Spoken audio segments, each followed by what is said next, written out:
Kali ini saya ingin membuat video cerita tentang perjalanannya OVP bersama Pak Opik. Soalnya banyak sekali customer yang tanya ke saya dan WA ke saya bilang, Mbak, minta tolong dong videoin perjalanannya dari OVP awal hingga sekarang.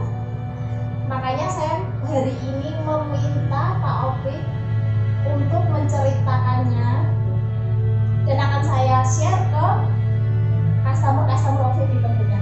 Saya di sini sebagai manajer OVP ingin menanyakan langsung ke Pak Opik bagaimana perkembangan dari awal OVP dibuat hingga sekarang. Oke, assalamualaikum warahmatullahi wabarakatuh. Mungkin banyak yang belum kenal dengan saya. Saya kenalkan dulu, nama saya Opik. Asli saya Rofi Maniar. Banyak ceritanya panjang, bisa dipanggil Opik. Dan terima kasih Mbak Dina, ini permintaan dari para customer juga. Katanya juga ada orang yang inbox minta untuk tahu bagaimana perjalanan sejarah perkembangan OVP ini dan akan dibawa kemana dan apa yang membuat saya bisa, banyak orang mengatakan tangguh. Ya oke, saya akan bercerita sedikit, mungkin kurang lebih 3 menit kalau tidak salah. Kalau lebih ya saya mohon maaf, tapi yang jelas saya akan bercerita seperti ini. Mungkin akan banyak yang termotivasi, akan banyak yang semangat. Nah, semoga saja, yang pasti saya akan menceritakan apa adanya. Dan terima kasih Mbak Dina karena dorongan dari Anda, dorongan dari customer mungkin saya mau menceritakan sebuah kisah yang membuat banyak orang terperangah,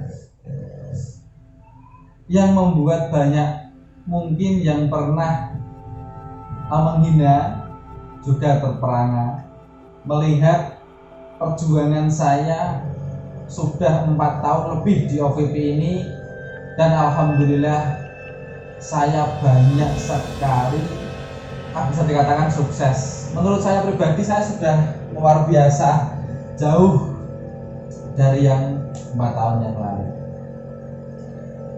Dan saya akan mulai bercerita awal saya dulu, Mbak. Saya itu berawal dari anak yang ditinggalkan seorang bapak. Jadi saya masih punya bapak nih, sebenarnya saya sudah masih punya bapak, dan bapak saya tidak jauh rumahnya dari sini. Umur SD kelas 6 saya sudah ditinggal oleh bapak. Saya tinggal dengan ibu. Sebatang kara seorang ibu membesarkan 2 anak. Jadi saya masuk SMP sudah tidak dibantu bapak. Jadi saya pribadi atau ibu saya pribadi menyekolahkan saya dan adik saya. Adik saya waktu itu kelas 4 SD, saya masuk SMP. Di situ saya sudah merasa pentingnya uang. Jadi saya sudah menganggap bahwa uang itu bisa membantu perekonomian ibu. Kelas 1 SMP saya sudah memiliki pemikiran bahwa uang bisa membantu perekonomian, karena waktu itu ibu saya sudah berjualan. Jadi ibu saya itu berjualan nasi setiap hari. Berarti itu udah lama ya Pak? Terus buka warung itu udah lama ya? Ya, untuk warungan ibu saya mulai SMP itu sudah mulai buka warung. Itu mungkin juga mengawali usaha juga di sana. Jadi saya setiap hari itu sama ibu. Setelah pulang sekolah, saya membantu ibu saya untuk berjualan. Berjualan, membantu cuci piring, membantu nganter. Waktu itu lumayan sudah ramai ya warungnya juga. Jadi untuk makan para orang-orang yang ingin makan di warung tidak semuanya datang, jadi kita antarkan ke sana. Ada tukang kayu minta suruh kirimin nasi, kita kirim. Itu berjalan hampir 3 tahun. Lama ya? Ya lama, 3 tahun saya dan ibu berjualan. Jadi setiap jam 2 pagi saya dan ibu saya itu jualan jam 2 pagi. Kita jalan kaki, belum punya motor ya, jalan kaki sekitar 1 kilo lebih, 1 kilo tiap pagi. Itu jam 2 pagi kita jalan setiap hari dengan ibu saya. Jadi saya sudah mulai belajar bisnis. Di situ saya sudah mulai belajar bisnis, dan di situ saya kan timbul sebuah wacana untuk membantu ibu saya. Jadi mulai SMP itu sudah mengenal uang, cari uang sendiri, bantu ibu sekedarnya, dan di situ saya sudah menjadi seseorang yang ikut menawarkan dagangan orang lain. Nah di situ ada yang namanya income, pemasukan. Nah sudah mulai marketingnya dari dulu nih Pak. Sudah mulai ya. Itu tadi penghasilan saya sedikit-sedikit tanpa pengetahuan itu saya sudah punya. Tapi untuk sekolah tetap ibu yang bayar. Cuman untuk jajan dan lainnya itu saya sendiri.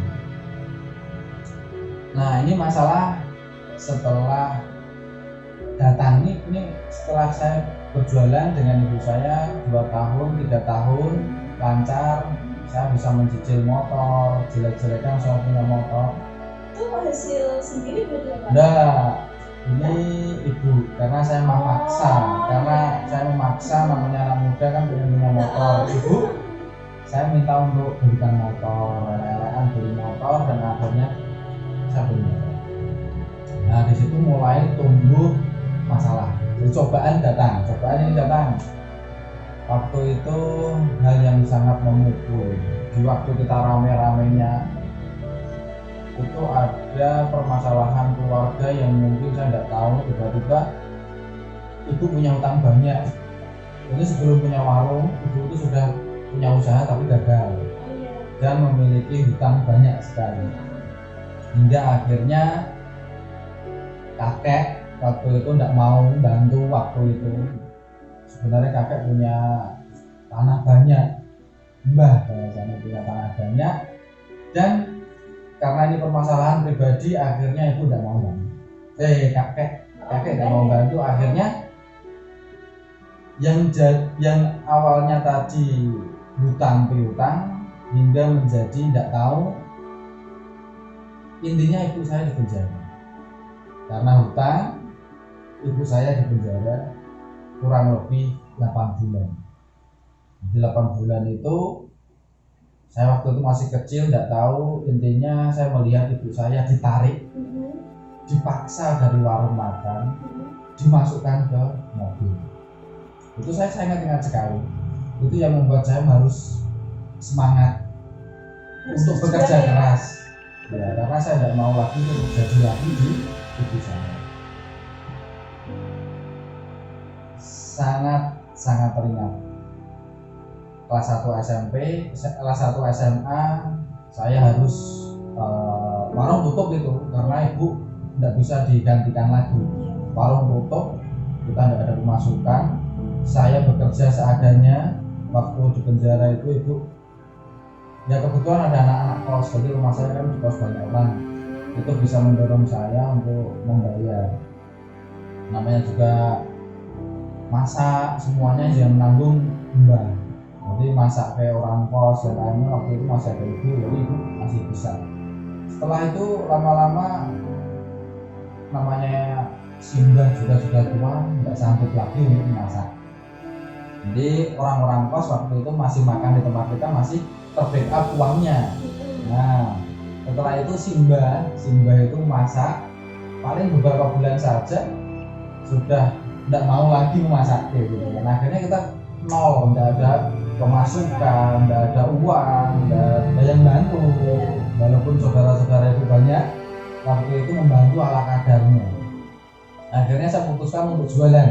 Nah sudah mulai ini Oh, saya berarti mencari jenengan sendiri ya yang jualan. ya Langsung terjun. saya mulai jualan es batu.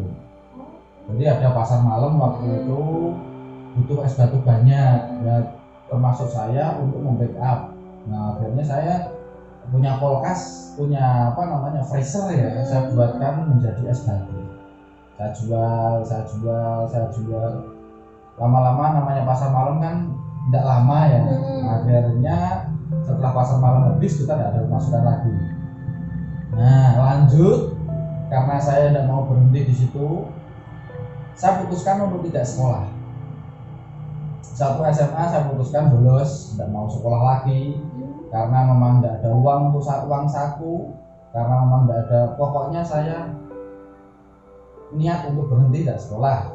Nah, waktu itu di SMK 1 Bawen di pertanian, di peternakan sekolah saya. Intinya adik supaya bisa sekolah. Akhirnya saya mencari uang, membantu adik supaya adiknya juga bisa sekolah. Nah akhirnya lanjut, adik saya bisa sekolah, saya pun sama. Saya berusaha untuk bekerja, untuk makan dan sebagainya. Kebutuhan sehari-hari gitu. Ya kebutuhan sehari-hari dengan cara bekerja untuk mengumpulkan serbuk kayu. Nah di situ saya serbuk kayu, saya mendapat penghasilan karena memang serbuk kayu tidak selalu ada. Jadi satu hari mungkin penghasilan saya di serbuk kayu itu 3 hari sekali itu paling 50.000. Nah waktu itu tahun 2005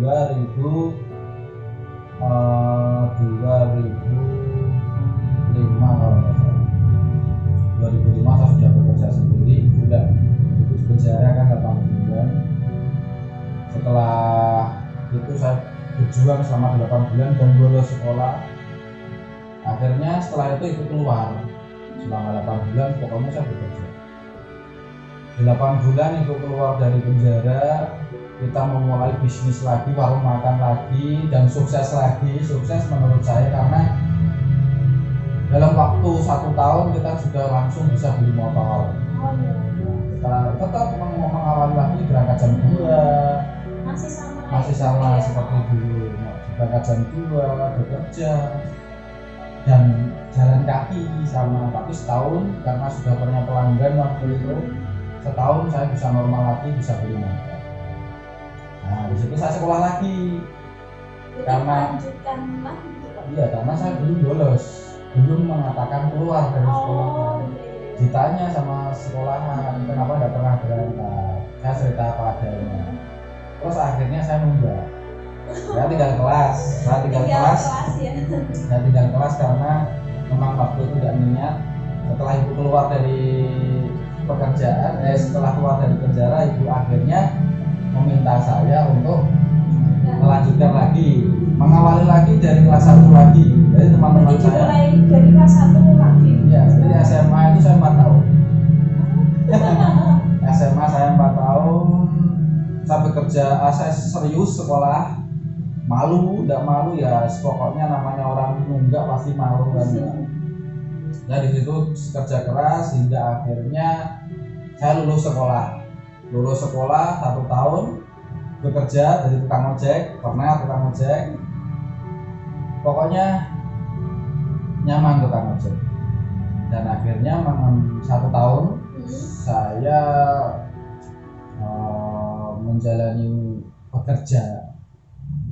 Terus akhirnya mengenal yang namanya istri. Nah, saya sudah mulai berpacaran itu umur 21, karena umur 19 saya lulus sekolah, kerja setahun, mengenal seseorang dan menikah. Saya menikah umur 20 tahun.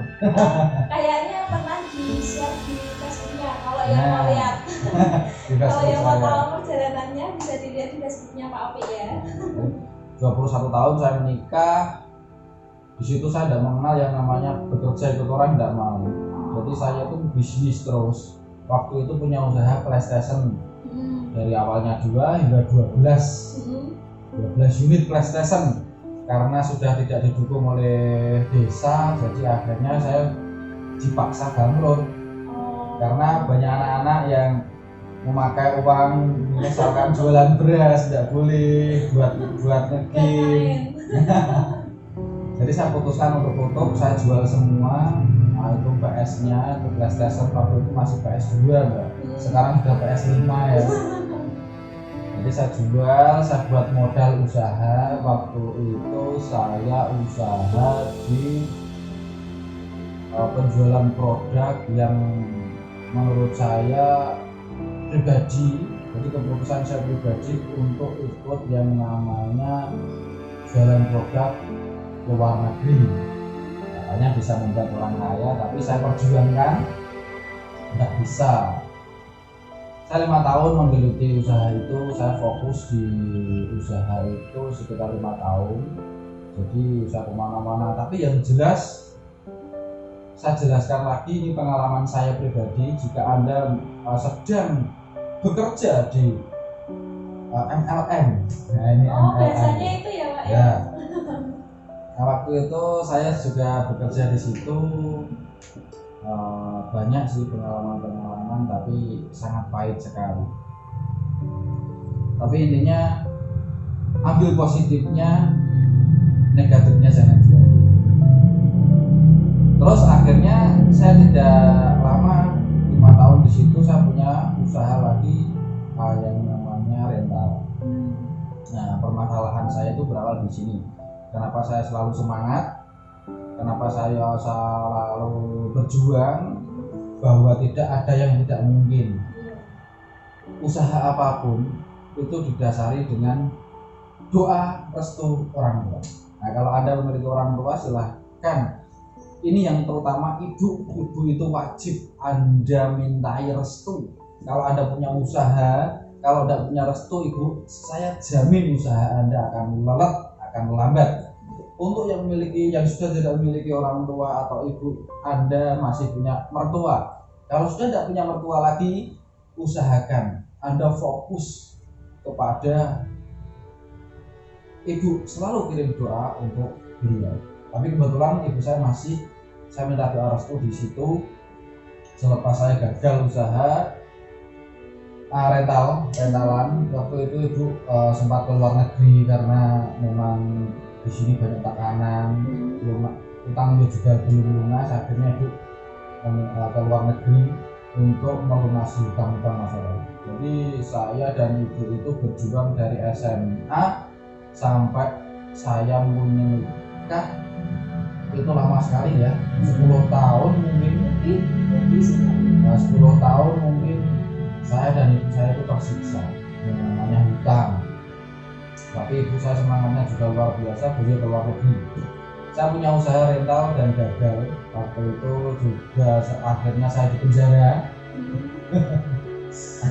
Saya masuk bui karena pinjam nama untuk ambil mobil. Karena waktu itu saya rental mobil juga sepi, pemasukan tidak ada. Akhirnya saya tak suruh terus ke orang lain, tapi ternyata orang lain itu tidak mau melanjutkan. Kita 3 bulan berlalu, saya dicari polisi, mobilnya di mana. Waktu itu saya belum bisa diteruskan orang lain, tidak bisa, kamu harus ikut saya. Saya waktu itu ditangkap, itu dipaksa juga itu di pom bensin daerah Karangjati sini. Saya ditangkap, dimasukkan di bagasi, dibanting itu seperti kriminal. Ya, intinya orang yang saya suruh untuk meneruskan nggak meneruskan. Nah, ya bisa ditanyain di situ, kenapa mobil bisa diteruskan orang lain tapi nggak diteruskan gitu kan. Nah, intinya saya di penjara karena saya juga kurang tahu. Setelah keluar saya minta ditangguhkan itu kamu harus mau tidak mau nyarutang, membayar hutang. Saya beri kesempatan untuk keluar dari penjara dulu, kamu harus nyarutang sebesar 30 juta. Waktu itu makan saja tidak bisa, suruh nyarutang, tapi saya mau, sanggup gitu kan. Saya punya rencana lain. Setelah keluar dari situ, anak istri saya sebagai penangguh Jadi tanda tangan semua. Misalkan saya pergi tidak kembali, anak istri saya tersangkakan gitu kan.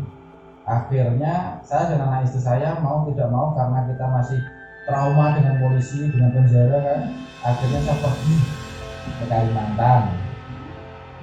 Anak istri saya ajak ke Kalimantan. Di sana saya tidak punya siapa-siapa. Di sana saya pokoknya bekerja di Kalimantan. Di sana saya niat merubah nasib. Nah, tapi setelah saya di Kalimantan, saya tidak berpikir ini mau tinggal di mana. Punya uang 5 juta pak waktu itu. 5 juta buat ngekos saya tidak tahu. Misalkan di afisi orang lain juga tidak tahu. Akhirnya saya dijemput teman saya di Jawa, punya teman di daerah Kalimantan. Nah, akhirnya kita diajak ke tempat tinggal di tengah alas, ya, tengah hutan, biasanya tengah hutan sawit.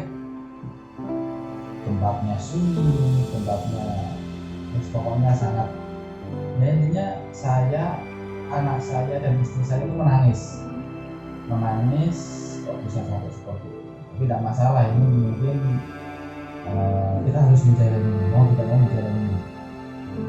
Di situ saya belajar kehidupan benar-benar.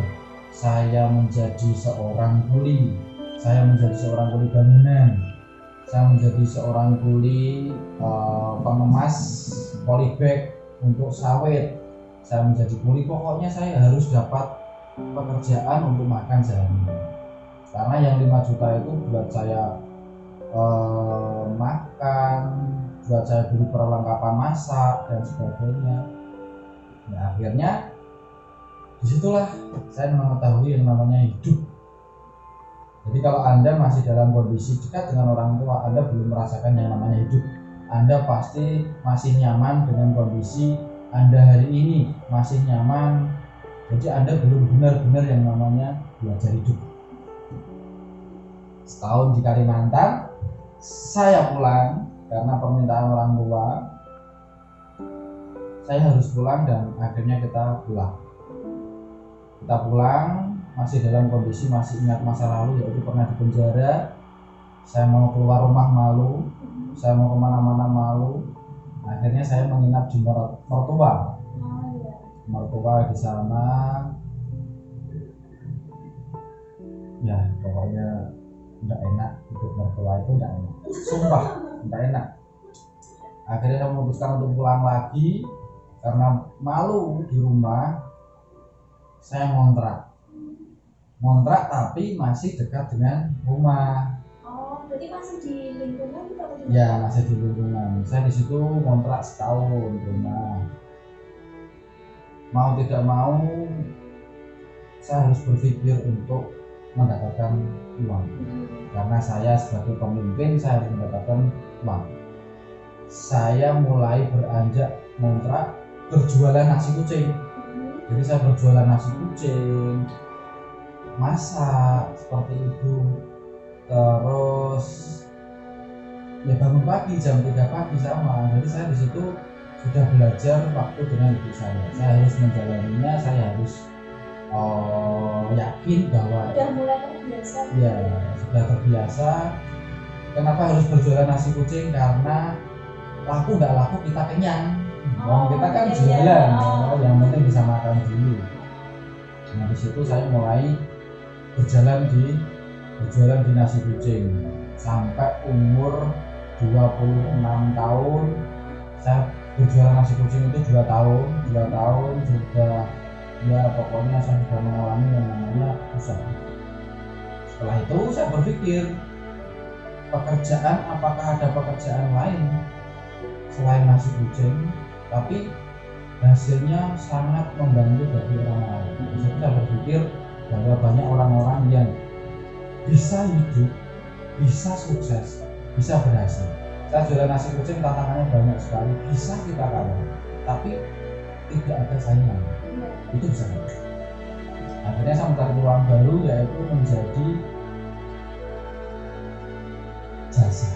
Nah, jasa di situ saya mengolah kesukaan saya apa. Kebetulan kesukaan saya itu nyupir ya Mbak ya, jadi saya senangnya nyupir sana kemari. Tapi apa yang belum ada waktu itu adalah jasa servis mobil keliling yang benar-benar melayani dari rumah ke rumah. Akhirnya saya mencoba melamar pekerjaan di Nasmoko, tahu kan? Saya mencoba di Nasmoko, memang tidak diterima. Akhirnya saya punya saudara yang penjual spare part, dia sales. Akhirnya saya ditugaskan di Nasmoko Siliwangi, vendor. Saya bekerja di sana, saya tahu caranya menservis mobil, saya tahu caranya mengganti oli, dan saya hafal semua selama kurang lebih 2 bulan lebih lah. Saya sampai kenal dengan yang namanya tim senior di Nasmoko, dealer resmi. Ini apa adanya, saya bekerja di situ. Dan di situ saya melihat peluang sangat bagus sekali dengan apa yang saya rasakan, yaitu menjalankan bisnis door to door online. Nah, dengan memiliki sesuatu, jadi saya itu banyak orang mengatakan saya juga bisa gitu loh Mbak ya. Akhirnya saya mencoba di servis mobil, terutama di gudang mesin. Nah, di gudang mesin saya share ke Facebook, responnya banyak sekali. Memang karena gudang mesin itu kan membuat enteng tanpa membongkar mesin. Jadi banyak sekali orang-orang yang berminat, apalagi datangnya ke rumah. Karena di bengkel-bengkel resmi kan mahal. Kita ya pokoknya murah lah gitu ya. Akhirnya saya datang seluruh Jawa Tengah Mbak.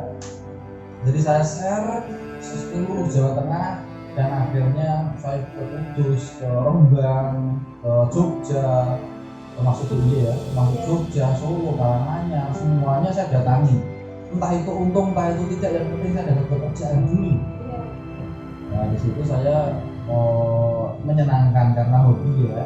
Nah di situ saya banyak sekali permintaan hingga saya kewalahan. Mau tidak mau saya harus memiliki tim yang membantu saya, minimal nyupir saya yang bekerja gitu ya. Banyak. Nah disitulah mulai OVP itu berdiri. Modal saya tidak punya waktu itu untuk berjalan. Setelah keluar dari Nasmoko saya tidak punya modal untuk membeli kompresor, untuk membeli peralatan. Itu butuh modal sekitar 6 juta. Uang dari mana?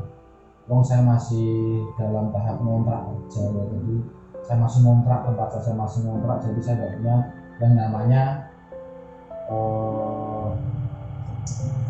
tabungan. Sertifikat sudah tidak punya karena ibu saya masih punya hutang kan. Akhirnya saya punya cara, yaitu pinjam orang. Untuk mendapatkan uang 6 juta saya harus mengumpulkan sekitar 60 orang untuk pinjam uang 100.000 rupiah. Kalau dikali 60 berarti kan 6 juta. Iya. Betul nggak? Nah itu saya lakukan cara seperti itu. Saya mengumpulkan nama-nama nih teman-teman saya. Mereka pasti punya uang 100.000. Enggak mungkin enggak. Setelah saya jalankan, ternyata yang namanya orang susah mau pinjam 20.000 rupiah saja sudah tidak ada yang percaya. Iya enggak? Saya pinjam sana, saya pinjam sana, sampai ke 47 orang itu tidak ada yang percaya.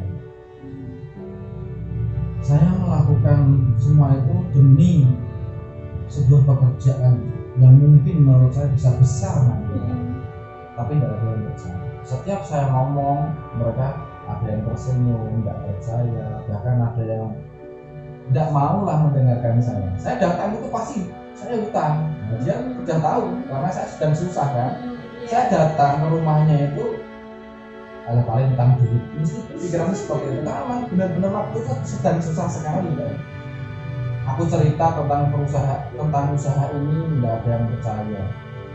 Hingga akhirnya 48 orang itu meminta saya untuk menjualkan mobil dulu supaya nanti mungkin bisa menjamin saya gitu ya. Yang ke-48 orang itu adalah bukan keluarga saya, bukan saudara saya, bukan tetangga saya, orang lain. Hingga akhirnya mobil saya jualkan. Di situ beliau saya pinjam uang dulu. Saya pinjam uang 2 juta, Pak, enggak jadi 6 juta. Saya pinjam uang 2 juta untuk beli kompresor. Karena kompresor waktu itu lumayan mahal dan peralatan untuk murah mesin. Modal saya kompresor, murah mesin itu, Pak. Saya mengawali usaha ini pinjam mobil. Ini kakek saya punya mobil tua, itu buat saya keliling gitu kan. Akhirnya saya keliling dengan mobil mbah saya menawarkan di Facebook, responnya banyak. Saya bekerja keras, semangat, bahagia karena punya pekerjaan, dan saya benar-benar mendapatkan hasil. Wah, saya joget-joget itu, Pak. Ada pesanan, ya lah ini ceritanya. Ada pesanan dan orangnya bilang sama saya, "Mas, mobilnya enteng." Saya dapat komisi, keuntungan ya lumayan lah. Saya senang sekali. Wah, ini masa depan saya cerah ini di sini. Masa depan saya bagus nih di sini. Saya perjuangkan. 1 minggu saya bekerja keras, 2 juta sudah saya dikembalikan ke orangnya. 1 minggu. Ya, semangat. Hingga akhirnya saya berpikir untuk menjual mobil mbah saya untuk ganti yang baru. Nah, disinilah mulai awal saya untuk memulai. Nah, ini bagus. Saya jual tanpa sepengetahuan mbah. Jadi mobil saya jual, saya tukarkan yang baru. Dalam proses untuk mencari mobil itu, saya benar-benar nggak dapat mobil nih, Mbak, selama seminggu. Ditanya sama si mbah, mobilnya mana? Mobilnya hilang. Mobilnya saya jual, lalu uangnya mana?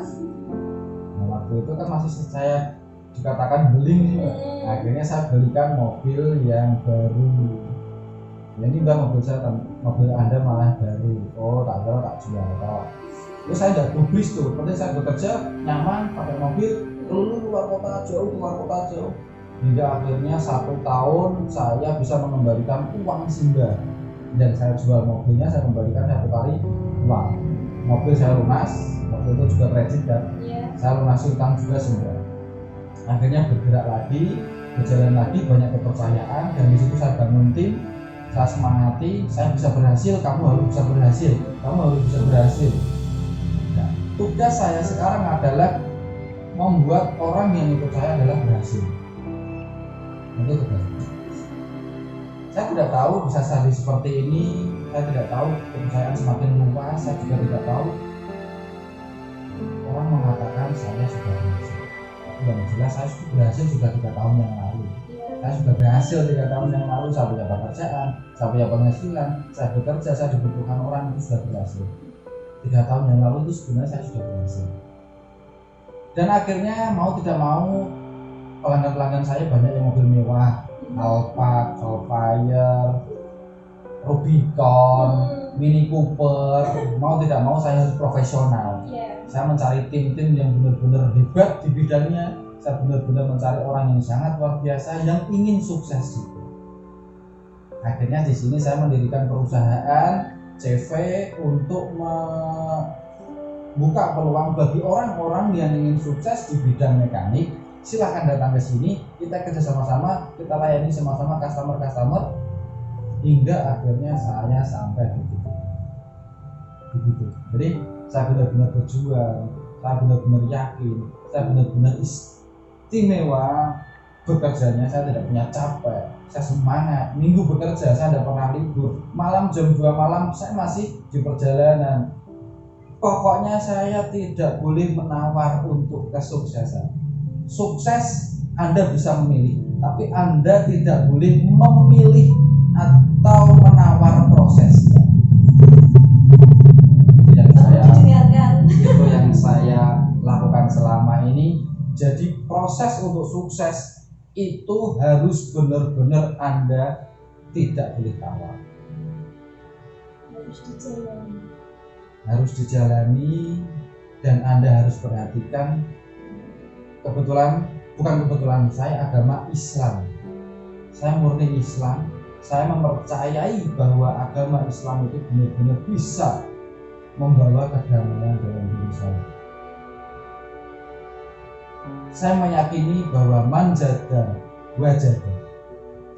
Barang siapa yang serius pasti akan terkabulkan. Barang siapa yang benar-benar serius pasti akan berhasil. Dan saya ingat kata-kata itu, saya ingat tulisan itu, dan saya lakukan. Sementing saya semangat bekerja keras dulu. Berhasil atau tidak, tinggal nanti saya menagih janji kepada Sang Maha Kuasa. Akhirnya benar apa yang dikatakan oleh man jada wajada. Apa yang saya alami hari ini adalah atas dasar keyakinan man jada wajada. Siapa yang serius besar pasti akan terjadi, dan itu nyata dan itu real. Doa orang tua, man jada wajada, dan amal yang soleh, itu semua saya lakukan hingga akhirnya saya berada di sini. Intinya untuk sukses itu sangat mudah. Anda harus benar-benar yakin dan man jada wajada. Dan alhamdulillah sekarang saya punya cabang di Bawen. Saya punya barusan buka, saya punya tim sekitar 12 orang untuk memberikan pelayanan. Saya punya kantor pusat, dan tadi ada teman lagi yang datang untuk menawarkan lagi untuk buka di daerah Pring Surat. Nah, sebentar lagi kita akan datang di Pring Surat, cabang di sana, untuk melayani yang di daerah Temanggung, Sumowono, mungkin Magelang juga bisa kita garap di situ. Intinya alhamdulillah kepercayaan semakin kuat, dan sebentar lagi kita akan berada di seluruh Jawa Tengah. Gitu, Mbak. Sangat menginspirasi. Dari ceritanya Pak Opi kita bisa mengumpulkan semangat, kerja keras, pantang menyerah. Pokoknya semangat terus buat Pak Opi. Ya. Terus lakukan yang terbaik Pak buat tim OVP tentunya. Pasti. Perjalanan kita masih panjang, kita masih memiliki cita-cita yang panjang ya Pak buat OVP ini. Lakukan yang terbaik untuk customer tentunya. Siap. Nah, saya juga merasa bersyukur sekali karena kehadiran Mbak Dina ini kemungkinan besar juga sangat berpengaruh di OVP, karena beliau benar-benar tulus, benar-benar super ikhlas, benar-benar 100%, benar-benar jujur, dan benar-benar istimewa menurut saya. Karena mungkin beliau akan menjadi narasumber berikutnya, narasumber waktu berikutnya, dan saya akan benar-benar terima kasih kepada Mbak Dina. Tanpa beliau saya tidak bisa membackup semuanya sendiri. Beliau adalah pernah bekerja di, Saya pernah bekerja di importir. Beliau Saya juga jadi admin di sana. admin importir ke mekanik. Jauh banyak pelajaran yang harus beliau dapatkan, dan memang harus. Anda yakin sukses? Yakin. Ya. Saya yakin sukses di sini. Dan berikan yang terbaik untuk OVP. Saya yakin Anda mungkin 5 tahun yang akan datang Anda juga akan seperti saya. Amin. Terima kasih banyak Pak untuk Oke. kesempatannya. Sama-sama. Oke, Mbak Dina, silahkan dengan sampaikan untuk tunggu lagi. Oke, sudah panjang durasinya. Kita sudah memberikan keinginan customer yang ingin mengetahui tentang perjalanannya OVP. Pak Opi pun sudah bercerita intinya apa yang diminta oleh customer kita selalu berusaha memberikan yang terbaik, memberikan apapun itu yang diinginkan oleh customer tentunya. Sampai ketemu lagi di video kita selanjutnya. Salam Gus. Salam khusus go Nasional.